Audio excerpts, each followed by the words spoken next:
Good morning and welcome. This is episode 12. Good morning. You will notice that Tash is in a slightly different location today. She's actually in her kitchen, and there's a very good reason for that, because today we are joined by the lovely Catherine from Totally Tangerine Cookery, which is a bit of a mouthful, isn't it, Tash? It is, but actually very appropriate for a bit of cooking this morning. So luckily I'm not cooking. No, neither am I. But Catherine is, obviously, we mentioned it fairly recently on a post about what are you cooking for the family for dinner and how we're all a bit out of inspiration, and sharing details. But actually, Catherine is going to be demoing a little cookery lesson for us. And she's all about running workshops, teaching the kids how to cook and getting involved with the family in the kitchen. So she's going to be joining us very shortly, and she'll explain a little bit about what it is that she's going to be cooking. I believe it's a hot meal and a pudding or something. Yeah. I can't wait. I'm really excited. I'm excited about this one because I think, like we've all said, if you're a mum, then particularly if you've got kids at home, the questions of what are we having for dinner, what's for lunch, I'm hungry, I need a snack. You know, it's constant food frenzy all throughout the day, and having enough food in the fridge, and sometimes looking at different ingredients and what you've actually got in the cupboards to actually then make something different, because that's what it is. It's boring at the moment, isn't it? We're all looking for a little bit of inspiration. It is. Yesterday I had some phyllo pastry, you know, it's the Just Roll ones. I didn't make it at all. And we made some little spring rolls and just put in it things that we had left in the fridge, which was really nice. So for our mid-afternoon little snack, we were just all having bits of those, which was quite nice. But yeah, I am definitely in need of some inspiration. So really looking forward to this one today. Yeah. So we will be joined very shortly, and we'll see you in a sec. Morning! Yay! Morning. Look at you looking lovely in a beautiful kitchen. Oh, thank you. I had to close the blinds actually because it's quite sunny. I know. Let's not complain though. No complain. So all the blinds are closed. How are you? Yeah, we're good. I'm good. I love the fact your kitchen looks a bit like your brand colours with the orange. Was that intentional? Definitely not intentional. We did the kitchen years before I came up with the cookery school. So yeah, it was quite nice. I thought it was very apt. Oh, beautiful. Very tidy as well. I had to say earlier on to Jen, I'm actually filming with my kitchen that side because the other side has really got a load of washing up mess. So I had to choose which side I was going to film on because it's real life. Kids are at home, you know, there's food and breakfast cereal bowls everywhere, but yours looks lovely. Oh, so, only that bit is tidy. The breakfast is also quite messy. So. That's it. We've shoved it to one side. Yeah, exactly. So tell us a little bit about Tangerine Cookery School, really, and then obviously we'll go on to letting you talk and do your demo. But tell us a bit about how it started and why you set it up. Sure. So a few years ago, I was traveling quite a lot with my previous work, and so I was traveling maybe 1 week every 3 weeks, which is quite hard for the children, and they were very young at the time. And I thought I really wanted to do something around the kids and something that I love doing and I'm, you know, passionate about. So I thought, what can I do around food? And I think at the time, my little boy was probably in reception, and they were cooking maybe once every term. So that's once every 12 weeks. And they brought home, I don't know, I think it was a cookie, and one time it was muffins or something. And I thought, really, there must be something more that the schools are doing in terms of cooking and teaching children this life skill. So I thought maybe I can start something like that. So that's really how it all came about. It's amazing. It's so important. Like you say, I think kids just, you know, at school originally a long time ago, and they just want to cook the simple stuff, don't they? Fairy cakes, cookies, cakes, all those kind of things. And actually, we should be teaching and investing, you know, in giving them those basic skills to cook a meal, to cook a snack. And I know that I think what Jenny and I both cook with our kids, and my son particularly loves cooking. I'm hoping he's going to open some kind of restaurant because he loves, as much as he loves eating it, he loves cooking it. Yeah, so I'm hoping that's going to be the way forward. But I'm sure, and part of the reason we wanted to get you on the show this morning was there's going to be a lot of parents, mums, dads, grannies, granddads, that are obviously with the kids at the moment, homeschooling, you know, teaching them new skills and things like that, and also looking for cooking inspiration, something simple, easy, get the kids involved, things like that. Jenny, you cook quite a bit with your girls, don't you? Yeah, we do try. I mean, I was saying to Tash, we gave you a lovely intro, by the way.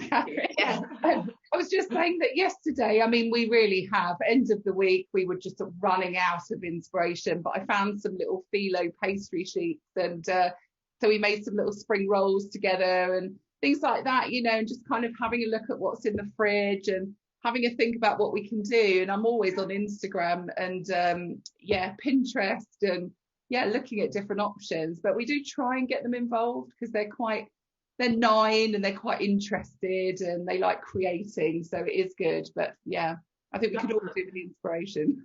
Definitely. I think the younger you start them, you know, getting involved in the kitchen, it may not necessarily be cooking, but, you know, just mixing or chopping or slicing, using scissors even to chop things. It's really important. Good idea.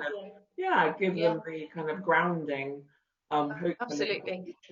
So what are you going to be cooking for us this morning, or what are we going to be making? I'm not even sure if it's cooking. I think I vaguely know what we're doing, but what are we going to be doing?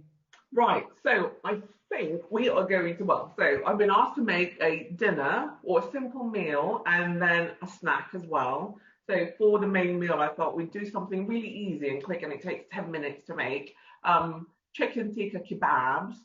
Ooh. Yes, and it's quite fun for the children to, you know, thread things on the skewers and chop things up. And then with the flatbread, if we have time to do that as well. Again, it's something very simple. And then maybe fruity flapjacks as a snack for children. This is perfect time for going out near lunch as well, isn't it? Everyone's kind of getting that drool on. It's kind of like all food. Great. Okay, well, we'll be over to you. We will ask questions, but we're going to be a bit like school. We are going to raise our hand, so we try not to talk over each other, because Zoom's a bit of a nightmare for that, isn't it? So you crack on. Okay. We're going to raise our hand if we need to ask a question. Yes, no, please do. Absolutely. That's what I tell the kids when I do my classes. Raise your hand if you have a question, and then put it back down when you finish. Right. So, I've actually chopped things a little bit earlier just to save us time. I'm just going to put my screen down ever so slightly so you can kind of see what I'm doing here. Right, so I chopped 2 chicken breasts into bite-sized chunks. So again, you can get the children to do this, and it's easy to kind of show them how to do it. I did leave actually an onion just to show you some knife skills, and the pepper to show the children. So if they're really young and you don't want them to use a knife, just get them to, you know, break off a bit from the pepper. But I think, you know, start them at 3 or 4, which is what I did with my children, and actually gave them sharp knives, as long as it's safe and you're there to supervise. So, you know, make sure they hold it properly like this, and make sure the tip of the knife stays on the board like a glue. So you can say there's a glue on the tip of the knife. So, you know, you chop like this. So I'm just chopping off a tiny bit of the pepper, and again, cutting it into bite-sized chunks like this. So everything's the same size. So let's do a little bit more. And then I've done the same thing with my onions as well. And I've got green peppers. But really, it's whatever vegetables you have in the fridge. If there's any vegetables lurking around in the back, use it. You know, it could be courgettes, it could be mushrooms. You can even do pineapple chunks if you have it. So, you know, why not? You know, go freestyle. Yeah, it's always. I think that's the nice thing about cooking savoury food. Sometimes you really can just improvise and use whatever you have in the cupboards or in the fridge. Right, so let's chop up the rest of the peppers. So I've got a biggish bowl here, and I'm going to grab a fork here. So chop all the chicken in the bowl. And our veggies, again, all cut into bite-sized chunks. So dump it all in, and it's quite nice to have really colourful foods. I'm all about colour as well. You know, they always say with your eyes, don't you? So again, so any colours: green peppers, yellow peppers, red peppers, purple onions. So into my bowl, I'm going to add a couple of tablespoons of tikka masala paste. Making sure I don't have the brand name on there. Cover it up. Right, so a couple of tablespoons of tikka paste. And it's not too spicy, it's quite mild. So if you have children that aren't into spices, it's quite a nice thing to start them off with. I know my children will eat this, but if I add any chili or anything, they'll go, oh no, it's too spicy for me. So this is quite a good, starting point for kids. And a couple of tablespoons of Greek yogurt or natural yogurt, whatever you have in your fridge. Just to help marinate the chicken, and also the acid from the yogurt actually helps to tenderize the meat. And then I will add half a lemon juice for a little bit of extra flavor. And again, it helps with the meat to tenderize it. Right, so just give it a stir. Can you see this all right? Yeah, no, that's lovely. It's quite hypnotic, actually, isn't it? I'm finding myself totally getting drawn in, thinking, do ask a question, must ask a question. Because it's just, I'm fascinated. I love cookery programs. Yeah, I just get, yeah. Oh, yeah, me too. So no, ask any questions. Please ask away if there's anything that you can think of. Oh, I've got... Oh, yeah, go on, Jenny, yes. I've just thought of something, because obviously we're following this now, but perhaps we put together a little, maybe some, like a recipe or some instructions for everybody later, because I mean, I'd certainly like to do this. So. Oh yeah, definitely, good idea. I have the recipes ready, so I can certainly send that to you after this. And then feel free to post it. So again, if you like it spicy, add chili to this. Chili powder or fresh chili. If you like a little bit of ginger to have a little bit of a kick, then grate a little bit of peeled ginger into this. But I guess the tikka masala paste has lots of spices in it anyway. So, right, I'm going to leave that for a few minutes to marinate. So if you have 15-20 minutes, leave it to marinate, or a bit longer if you have a bit more time. Question. Yes, go for it. Please, miss. I was just thinking, obviously we're doing the chicken or the tikka side of it. Are there any other sort of sauces or anything that you could, I mean, I don't know, like a Thai paste, a green curry paste or anything like that? I'm just thinking of other alternatives. Definitely, you can definitely use green Thai curry paste, or if you wanted something really mild, you can even just use a teriyaki sauce type thing, or just soy sauce with a bit of honey would probably work well as well. And that's really simple, isn't it? So anything else, and even, and I probably don't do this very often, but even ketchup with a bit of soy sauce and lemon juice, for that barbecue kind of taste. And again, that's something really simple. That's a good idea. Yeah, that is a good idea. The barbecue flavour is always quite popular with kids, isn't it? Like the barbecue dips and stuff. Yeah, that's a good one. Yeah, so a bit of ketchup, a bit of soy sauce, a bit of garlic puree or something, and other spices that you like. So what I've done, by the way, with my skewers is I've soaked them in water just for about half an hour, 20 minutes, and it avoids it burning in the oven when you bake it. I did not know that. So that's a good tip. Yeah, there you go. So if you do it for half an hour, 20 minutes, you can then grill it and it won't burn as much. So it does help. I know we haven't had as much time to marinate the meat, but I'll just show you what I need to do next. Here's my tray. I have lined my tray with foil, so it's all ready. So I'll just show you what I need to do now. Right, so just thread the pieces of vegetables through, alternate it. So maybe pepper, and then, hang on a minute, I'm looking for an onion here. Onion, and then your chicken. I know kids are a bit funny as well about getting their hands mucky, but I think it's actually really important for them to use their senses when they're cooking and not be shy of getting their hands dirty. That's what I say to my kids. Yeah, get mucky, get mud in your clothes. And they go, oh. That's quite common actually, isn't it? That getting the hands dirty thing. I mean, I've known quite a few children of friends actually, and I know my little boy used to be weird, but it was his feet, like stepping onto sand and stuff at first. It is getting them used to those new textures, isn't it? And like you say, it's like but I do think it's important for them to to want to play and eat food. Yes. Yeah, exactly. And that's one of the things I do, I guess, in my cookery classes. We always try and use our senses, the smells, the touching, the hearing. And so anyway, here's the first kebab. So I think it's quite fun for the children to do.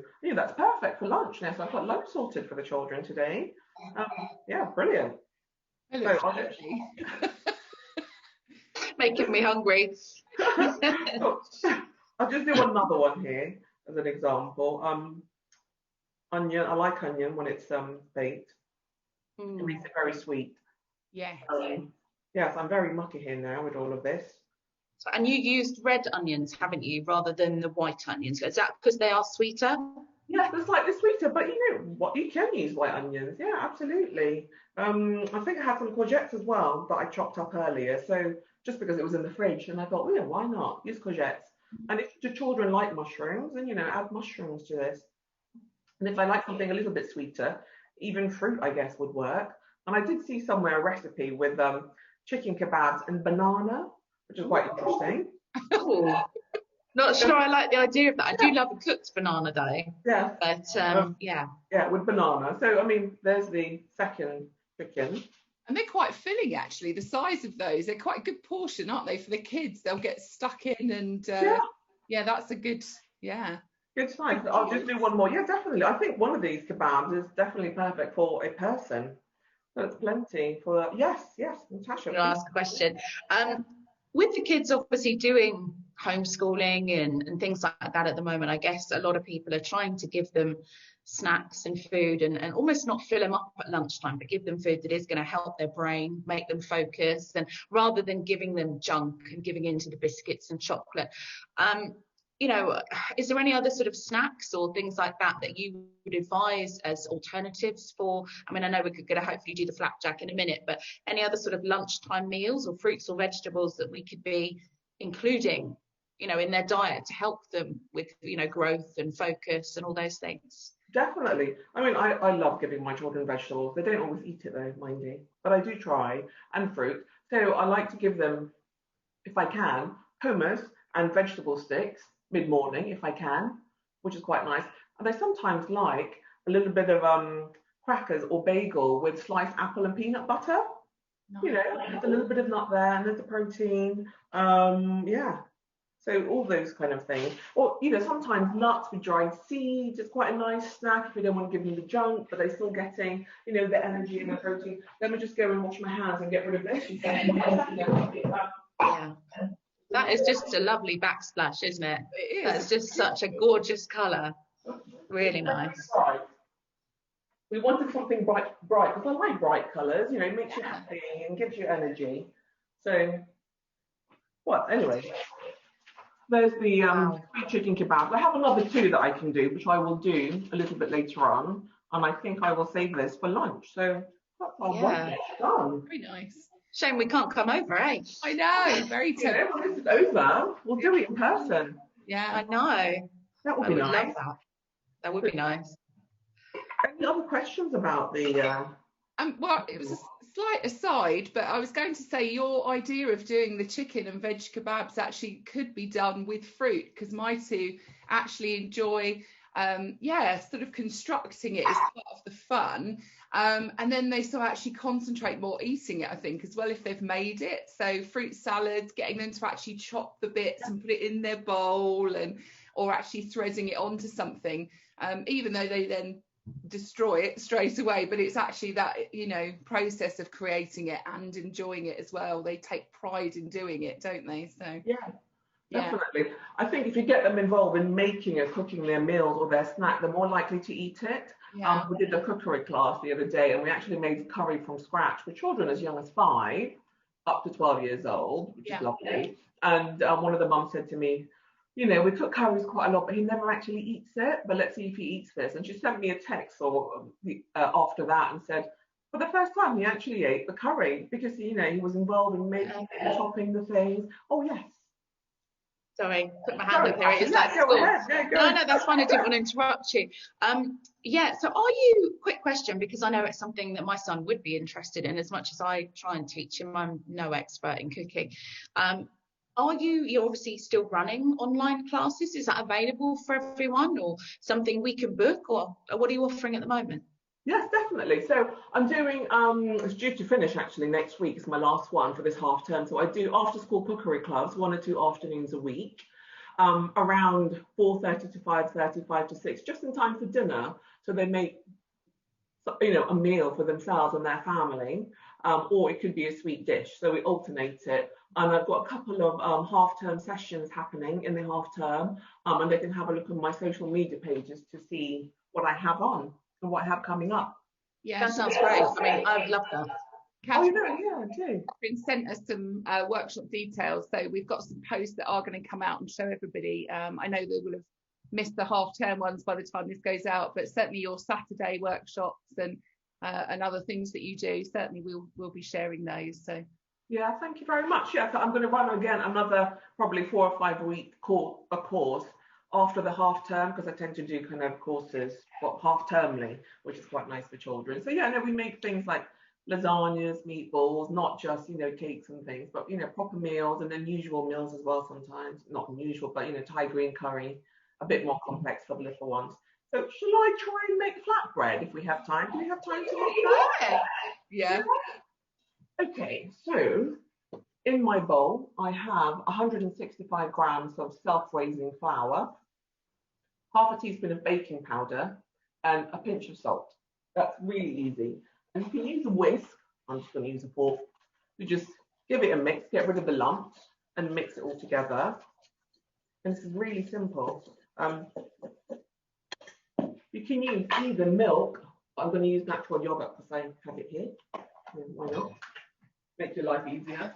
So I'm going to use roughly, get rid of this, 95 mils of yogurt. I'm going to do it by eye, just because I can. Which is roughly 3 tablespoons. I guess when you do something so often anyway, sometimes you just don't need to measure things. You just go, oh yeah, that will do. I think that's one good thing about cooking. It's just, yeah, a bit of this and a bit of that, and see what you end up with. Yeah, my son does that quite a lot. He throws quite a lot of stuff in, and usually it's all right, but then every now and then you're kind of going, oh, that's meant to be a dough. We're meant to roll that, and it's kind of a sticky piece.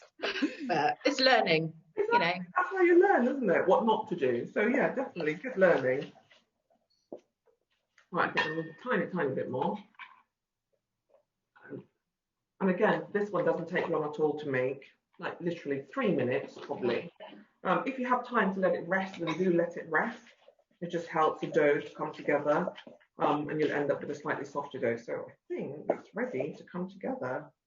So once these are made, can you actually keep these? Will these keep if you sort of put them in cling film or something? Yeah. They'll keep for subsequent days and for a day or two, but I would kind of just wrap it in cling film and leave it in the fridge. It's best to kind of cook it as soon as you've made it, or at least the same day. But yeah, you can do. But for the chicken, you can probably do it in the morning if you have time, and then leave it in the fridge, and then take it out half an hour before you're ready to cook it, and then it's done. Brilliant. Yeah. Right. So here you go. It's inspiring me to want to cook. This really is like getting my juices going of kind of, this could be lunch. Yeah, brilliant. But I guess you both cook quite a lot, you were saying. Yeah, a fair amount, I think. Yeah, I think my style of cooking is definitely like yours, Catherine. Experimenting and throwing things in. And when we were allowed to have people round, I cooked some fantastic dishes. And then I wouldn't be able to recreate it because I had no idea what I put in. That's the best type of cooking, I think, sometimes, isn't it? Definitely. Right, so here's my dough. I'm just trying to make sure it's not too sticky, and I'm not going to work it too much. I'm just going to work it very lightly. I think I need to just move my screen a little more. You can see. There you go. Right. Just. Wow. Yeah, there you go. And then let's cut it in half, and then you'll end up with 2 flatbreads. Wow. I never knew it had yogurt in it. You can use yogurt or milk. Yeah, it's really easy, and actually it's really nice. It's and it's very, very moist when you cook it. And it can be a little bit sticky, but actually these are okay. So no extra flour needed. You have to roll it quite thinly because when you pan fry it in a dry pan, it does puff up quite a lot. So it bubbles as well. We've tried this, and it's quite nice seeing the texture on the top of it. Yeah, definitely, and the children love seeing it. So again, there you go. That's lunch sorted. It's not perfect shape, mind you, but it will do. So here's the flatbread, ready for later. Nice. Yeah, I've never cooked that. That sounds good. No, I've never tried to cook anything like that. Not in a pan like that. Yeah, really easy. So I just pan fry it with no oil, or dry fry, I guess, for a couple of minutes each side, and then it's done. As soon as it bubbles and it's slightly brown around the edges, then it's done, which is really easy. So again, just 2 seconds. I'm just going to clean my hands for the next bit. Yeah.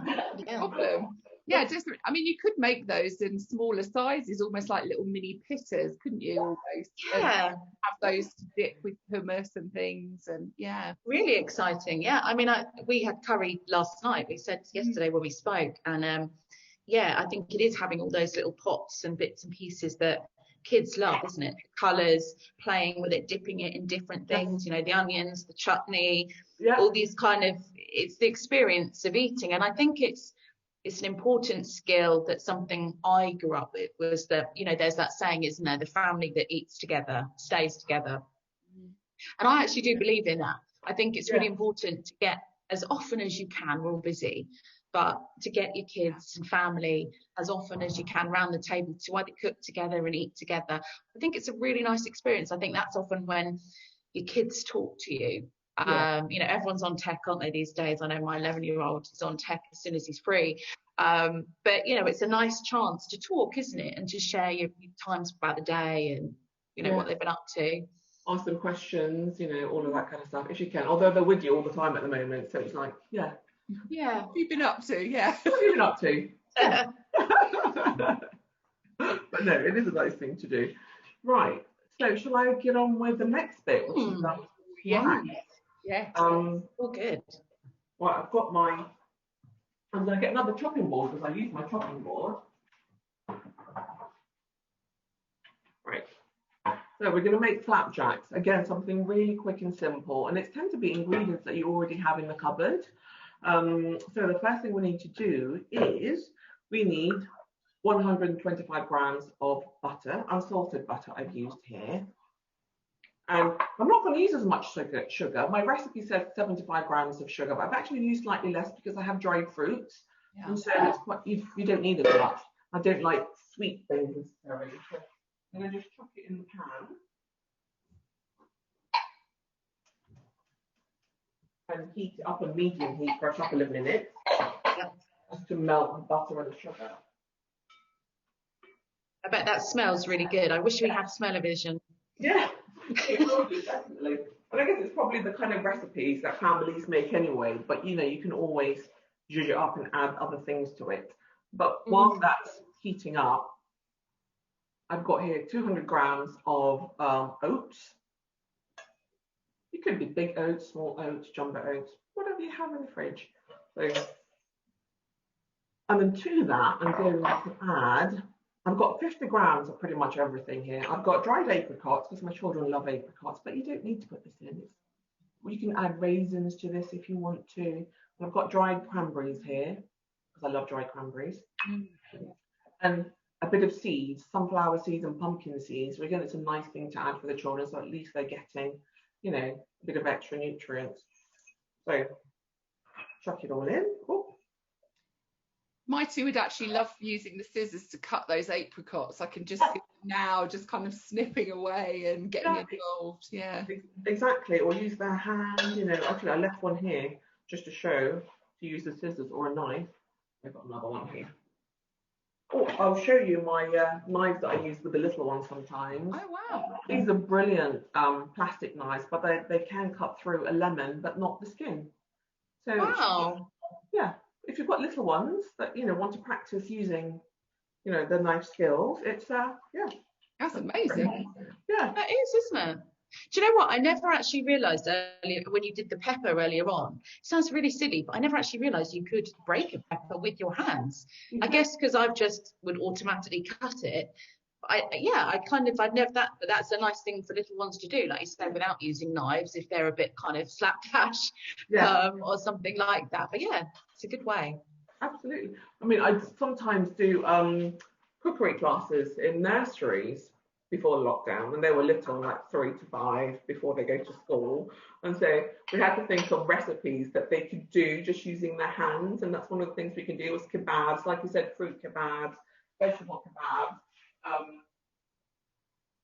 You know, it's actually almost quite done. Vegetable kebabs, and they can just break things up, and then Wow. There you go. I'm going to give this a mix. To say that's brave cooking with kids that young. It was fun. It was fun. When I go, crack the eggs, pop it very, very gently on the worktop, and it's like, smash. Smash on the shoes. Actually, we get a lot of eggs on their shoes. Do you warn the parents on those days, like to put them in their messy clothes or their, like, whatever it is, cover-ups and stuff? Yes. So I have the aprons and cover-ups that I use for nursery. So it's like sleeves down to here, so it's all covered. Yeah, they still get it in their hair. I don't know how they do it. Their hair and on their shoes, everything. I still get it in my hair. It's fine. But they love it, I guess, because they may not necessarily do it at home because it is very messy cooking with little ones. Right, so this butter and sugar has now melted. You know what I forgot to do? Just because I'm doing this, freestyle again, is my golden syrup. So I'm just going to put 3 tablespoons of golden syrup in here. It's still warm, so it should melt. Love syrup. Yes. Me too. It smells amazing.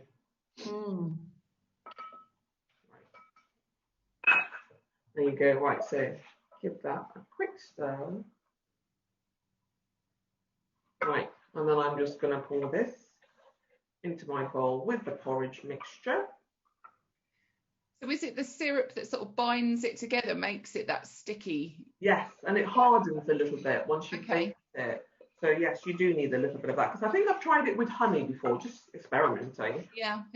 It didn't work as well. Okay. I think you do need that sugar to harden. I tried it with maple syrup. That was okay, but again, it wasn't quite as hard. Oh yeah.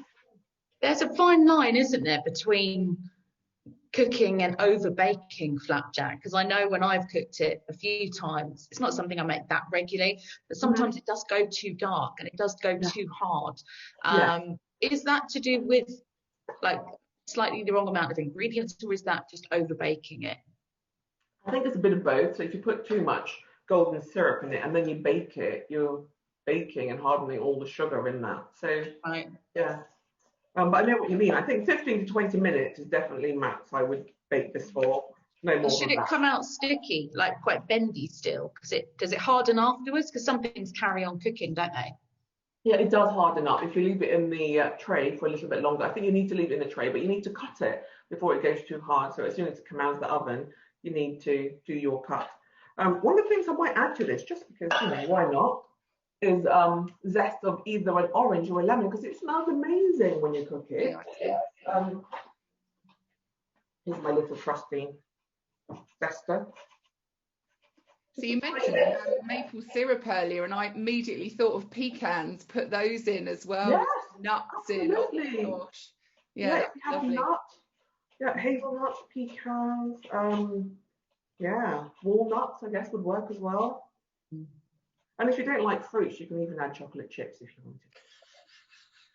Why not? Yeah. Why not? With orange, that would be good. Quite well. Oh yeah. Oh, chocolate orange. Yeah, that's actually a good one. Flapjack. My children love these as snacks, and I kind of think they're having oats, then it must be a good thing, right?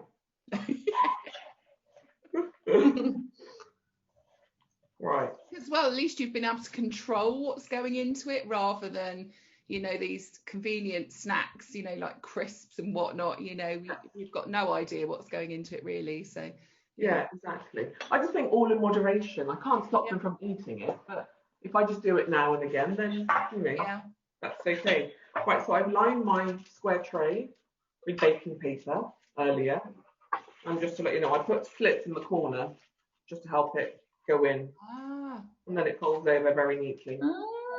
tip. Good tip. Yeah. There you go. Right.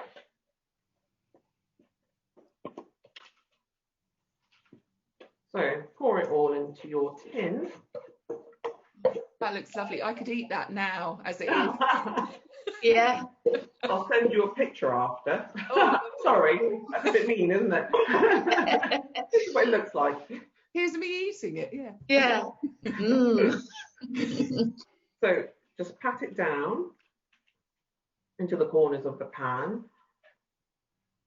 And you can make quite a few of these, and then you can freeze it as well. And they'll keep for a little while. They'll keep because there's lots of butter in there and sugar. It will keep for a bit. Probably up to 5 to 7 days in a for the week, isn't it? If you can do that on a Monday or something, or even a Sunday evening, you've got them then for the week. For a few days, it depends. Yeah. This won't last a week in our house, maybe a couple of days. Right. So here is the flapjack. Amazing. I cooked this for 15 to 20 minutes at 180 degrees. And I don't think I said that about the chicken. Again, that's about 20 minutes in the oven at 190, 180. So again, it's a really quick meal, isn't it? It is. 20 minutes each. So yeah, there you go. I will put that in the oven a little bit later, but it's ready for the children. I like to cook it and they can eat it when it's still warm. Where are they now, your kids? Are they homeschooling at the moment? They're very quiet or well behaved. I did tell them to stay in the living room for now and they can just read a book, but they're probably watching TV for a little bit whilst we're doing this, which is fine. I got them up a little bit earlier today so they could do the homeschooling for a couple of hours before our session. So yeah. Yes. Good idea. Wear them out a bit. Yeah, wear them out a bit, exactly. Go for a walk after this because they need that as well. Yeah, they do. Yeah. How are you finding all the sort of homeschooling and juggling work and all of that? It's okay. Yeah, it's not been too bad. I'm very lucky. We have good days and bad days, of course, like everyone else, but they're actually pretty good. We try to get most things done by 1:30, 2:00. So it's all done, and then we can go out for a walk or a run or a bike ride for an hour or so, and then I can do a bit of work after that for a couple of hours, or do a bit of work before they get up. It's okay. I'm very lucky. They're quite good. How old are they? Yeah, sorry. They are 6.5 and 8.5. So yeah, 7 and 9 this year. Yeah. In a couple of months. Yeah. Yeah. Good age. It's good age. Yeah, it really is. Well, that was amazing. Now really hungry. I'm just thinking in my head what I've actually got in the cupboard, so I could actually recreate any of that. I think I could just about do the chicken one. But yeah, I think I might even try that for tomorrow, as we had a curry last night. I don't know if I could do the spicy kebabs again for dinner, but I love the flatbread. Definitely going to try that, and going to get Harrison signed up, I think, for your next course, because I actually think he would love that. I'll look out for the details. But Jen, have you got any other questions or anything that you want to ask? Or no, I'm obviously keen to share some details about today. I think people will take a lot from, like Tash just said, even just elements, if they feel that, maybe the flapjacks they can't do, but they can do the flatbreads and, have that with dips and, for lunch or whatever it is. Or, I think it's been really useful for people. Yeah. And when we can all meet up, then we've got a great venue, which was planned, obviously, pre-lockdown. A local sort of business. Well, actually, they have an office or a showroom in London as well, but they were kindly going to lend us the use of their facilities, and they've got a massive island, but everything works. So we were all going to cook, and actually, Jen and I were going to make it with you, which I love the idea of doing that. We could have done that because we could have done that, couldn't we? Today we can do it. We can still do it. We can still do it another time, in person or on Zoom. It doesn't matter, but we'll definitely join. My son was really keen when I said to him today, I'm filming today. I said, we're cooking. He went, come in. And I went, sure. And I went, I'm not cooking. And he went, why not? Can we not cook and join in? So I think he actually wanted to do it. Yeah, he would have done it. Yeah, maybe ask the members to share their pictures of things that they've attempted to make as well, because I think that's, that's nice. It inspires people as well, doesn't it? Yeah, this has been so lovely, and I'm absolutely going to be making some bits and pieces with the girls. And, That'd be amazing. Thank you. Thank you. I'll send you the recipes after this. I'll put it together and send it to an email so you can post it. But no, thank you very much. Lovely to see you both. I know. Yeah. Have to do it in person definitely next time. Yes, a live cook along. That would be amazing. Brilliant. With kids. With the kids. Maybe with the kids. Yeah. Let's just throw it all in together and anything can happen. I love the idea of that. Yeah. No, that'd be good. They wanted to join actually, and my little one who's 6.5, she cooks all the time, and when I do my online sessions, she actually stands there and helps me do it. She's like, no, I'm going to do it. I'm like, no, I'm the teacher, not you. So she's like, can I join you? And I'm like, oh, maybe not this time, another time, definitely, but not today. Oh, that's good though that they want to be that involved. That's brilliant. Yeah. Well, listen, thank you, Catherine. That's been absolutely amazing, and we can't wait to share the details with everybody. But as I say, we've got some pieces from you to go out, so we'll be sharing those with our membership group. Yeah, thank you very much. No problem. Well, lovely. Nice to see you. Take care. See you later. Take care. Bye. See you later, Catherine. Bye. Well, that was so good. I am really, really hungry and can't believe that we've literally just done that before lunchtime because, yeah, the juices are flowing and I really, really want to get cooking. I'm thinking through everything in my head that I've got in my cupboard and, yeah, going to get Harrison involved and going to do some cooking. But yeah, thank you to Catherine for joining us this morning, because I'm sure, like a lot of you, that's given us all a little bit of inspiration and some ideas of what we can cook. But we are going to talk about next week's, well, I say episode, it's not an official episode next week. As you know, if you're obviously on the page, we are having our first drinks tasting event. We are very excited. There's a few tickets left, but as you know, we've promoted it as quite an exclusive event. It's quite limited numbers so that we can answer questions, make it more of an interactive kind of session as well for everyone involved. So for those of you that haven't looked at the details, have a look on the events page. It's Friday the 26th of February at 8 p.m. and we are going to be making 4 drinks. They are quite cocktail-like, but there's also lots of alternatives and mixers for those of you that don't want to drink or are non-drinkers.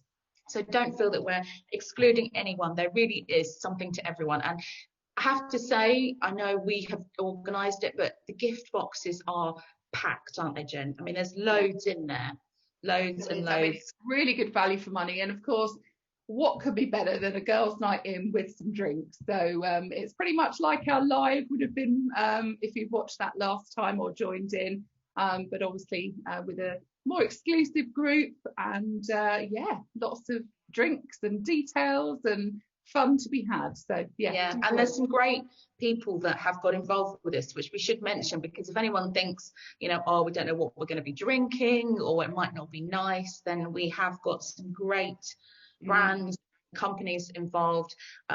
We've got River Test Gin, we've got Highball, we've got Fever Tree, and we've also got Wildflower Botanicals. So we've got some really well-known local and not so local companies involved, so you can really get an idea of the quality of the drinks we're going to be making and the products as well. Yes. So yeah, loads and loads of fun expected. So that is going to replace our next week's episode. So that event is basically next week's episode. Get my tongue into my head there, rolling. So there are a few tickets, like we said, left. So please click on to the events section or the post, which is going to be pinned at the top. The link is in there. You must complete the form and make the payment before your place is secured, because we've had a lot of you saying, yes, we're going. But please, obviously, as numbers are limited, click on the link, complete all the details, and that's the only way that we are securing your booking for you and how we're going to create our guest list of who we're going to let in or not. Yeah. So if your name's not down, you're not coming in. Exactly. So on that note, I'm going to leave it there. Jen, do you want to wrap up for us? Yeah, obviously looking forward to seeing you. I hope you've enjoyed today's episode. I know I have, I know Tash has, and we're both looking forward to getting our kids involved in some cooking, possibly today, but certainly over the weekend. Yeah, we look forward to seeing you on the tasting event. And we've got some great guests actually coming up in March. So do stick with us, do join us, and we'll see you very soon. See you later. Take care. Bye.